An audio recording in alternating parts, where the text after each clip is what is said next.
Hello everyone, welcome back to our channel G lifestyle. কেমন আছো তোমরা সকলে? আশা করছি সকলে অনেক ভালো আছো আর সুস্থ আছো। আমি কিন্তু অনেক ভালো আছি। আমার জি লাইফস্টাইল চ্যানেলে আরও একটা নতুন ব্লগে তোমাদেরকে অনেক অনেক স্বাগত। বড়দেরকে প্রণাম আর ছোটদেরকে আমার তরফ থেকে অনেক অনেক ভালোবাসা জানিয়ে একটা নতুন ব্লগ তোমাদের সাথে শেয়ার করতে চলেছি। তো আজকে হল 18ই মার্চ, মঙ্গলবার আজকে। তো সকাল সকাল আজকে সকালবেলা ব্লগটা শুরু করলাম। এখন বাজে ওই 9টা মতো।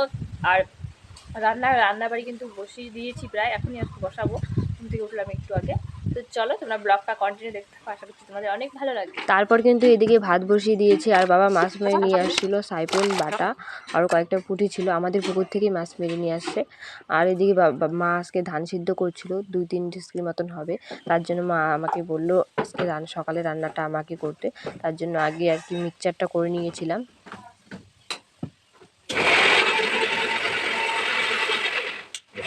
এই জায়গায় ছিল মরিচ, ধনিয়া, সস, জিরা। এদিকে দেখো একদম কিন্তু ফিনিশিং হয়ে গেছে। তারপর মিক্সচার করা হয়ে গেলে চলে গেছিলাম রান্নাঘরে।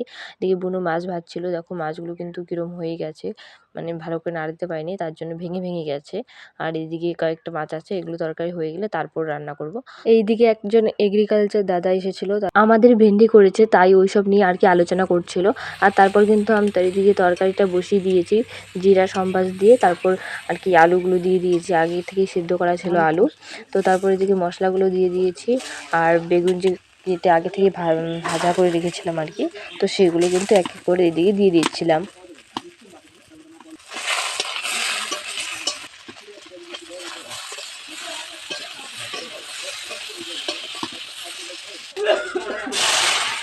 তো তারপর কিন্তু আমার তরকারি নামানো হয়ে গেছে। আর এদিকে দেখো তরকারি কালারটাও কিন্তু বেশ সুন্দর এসেছিল। তো তারপরে যে আমার খিদে পেয়ে গেছিলো আর খেতে বসে পড়ছিলাম। খাওয়া দাওয়া হয়ে গেলে মা ধান সিদ্ধ করেছিল, ওইগুলো সবাই একসাথে মিলে আর কি নেড়ে দিচ্ছিলাম।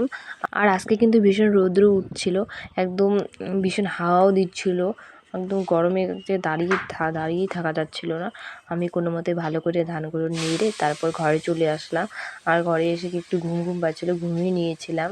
তারপর ঘুম হয়ে গেলে আমরা যাবো আজকে বাজারে। বিকেল হয়ে গেছে কিন্তু, এখন বাজে 3টে মতো বাজে। একটু পরে বাজার যাবো আমরা। বুনু একজনের কাছে নাচ শিখবে, তো তার জন্য ওই নাচ প্র্যাকটিস করতে যাবে। আর আমার বাজারে একটু দরকার আছে, তো তার জন্য আমি যাব। তো চলো একবারে তোমাদের সাথে রেডি হয়ে দেখা হচ্ছে। এখন কিন্তু আমরা রেডি হয়ে গেছি বাজার যাওয়ার জন্য। ওইদিকে বুনু যাচ্ছে আর বুনু আর আমি যাবো। তো চলো তোমরা ব্লগটা কন্টিনিউ দেখতে থাকো। আর বাইরে দেখো ভীষণ কিন্তু হাওয়া চালিয়েছে, ভীষণ হাওয়া চালিয়েছে আজকে।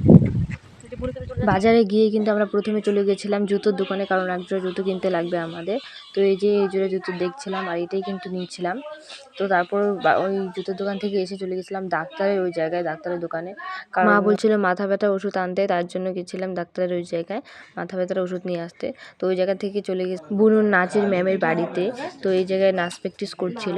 হ্যাঁ আমারই পা এটা করো, বাটা এটাই হবে। হ্যাঁ হ্যাঁ হ্যাঁ এটা এবার পিন্দারে পালাসের মন। হ্যাঁ এবার পালাবো পালাবো মন, পিছন দিয়ে ঘুরে না না কোমর এই যে এরকম করে পালাবো পালাবো মন, চারটা। হ্যাঁ আবার আবার হবে ও পিন্দারে পালাসের মন, পালাবো পালাবো মন, মানে পিছন দিকে।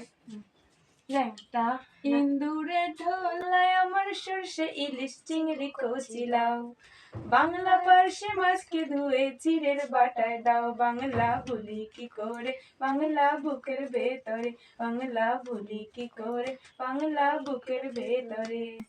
আবার তো হ্যাঁ আরে টু সুমনি, আরে টু সুমনি ধামসার বলে, ধামসার বলে, ধামসার বলে কেমন দেখা। এইটা লাভটা কিন্তু লাভ কেমন দেখো নাচিছে মকর পরবে, মদনা ছোড়া ধামসা বাজাইছে এই মকর পরবে, মদনা ছোড়া ধামসা বাজাইছে। তো গাইস এখন আমাদের আর কি বুনুর নাচ শেখা কমপ্লিট হয়ে গেছে অর্ধেক, আবার কালকে আসতে লাগবে, তাহলেই হয়ে যাবে। তো এখন আমরা বাড়িতে চলে যাব, এই যে সাইকেল বাড়ি করতেছে, আর এখন কিন্তু আমরা বাড়িতে চলে যাব। তো চলো একবার বাড়িতে গিয়ে তোমাদের সাথে দেখা হচ্ছে। তো বন্ধুরা আমরা ভেবেছিলাম বাড়িতে চলে যাবো, কিন্তু বুনু বললো যে ওর একটু গ্রামের ম্যামের বাড়িতে যাবে, একটু দেখা করতে লাগবে, মানে আমি ঘুম থেকে যাই না, তো তার জন্য একটু যাবো ওই জায়গায়, তো তারপর বাড়ি চলে যাবো। তো গাইস এখন বুনুর গানের ম্যাম বাড়িতে নেই, তো কী করা যাবে আর, আর কি গেট তালা মারা, তার জন্য বাড়িতে চলে যাচ্ছি। ভেবেছিলাম থাকবে বাট নেই। চলো এখন একটু আগে আসলাম আর বাড়িতে এসে দেখলাম কারেন্ট নাই, তার জন্য ভিডিওটা একটু দেরিতে শুরু করলাম। আর এখনই কারেন্ট চলে আসলো। আর এখন কিন্তু প্রচণ্ড খিদে পেয়েছে আর কি, খেয়ে যায়নি তার জন্য। তো চলো এখন খাওয়া দাওয়া করবো, খাওয়া দাওয়া করে এখন আর সেরকম কিছু দেখানোর নেই। তো চলো আজকে ব্লগটা এই পর্যন্ত, দেখা হবে আমার নেক্সট ব্লগে। ভিডিওটা ভালো লাগলে লাইক কমেন্ট শেয়ার এবং সাবস্ক্রাইব করতে কিন্তু একদমই ভুলো না। দেখা হবে আবার নেক্সট ব্লগে।